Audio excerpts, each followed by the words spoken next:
Welcome. In this video, I'll show you how to change your location on Facebook Marketplace. All right. It is pretty easy to do. Just start by opening up your Facebook app.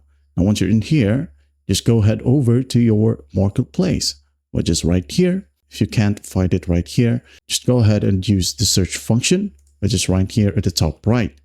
Just tap on it and type in Marketplace. All right, there you go. Now what we're going to do in here to change the location is just basically tap on the profile icon right here at the top right.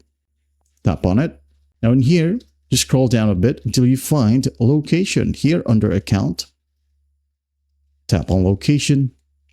Now as you can see here, you'll be able to zoom in right in the map. All right. Now just go ahead and find your place right here. For example, right here. Now, if you're having problem locating your place, just go ahead and tap on the search bar right here and type in the place. All right, I'm going to hit on apply.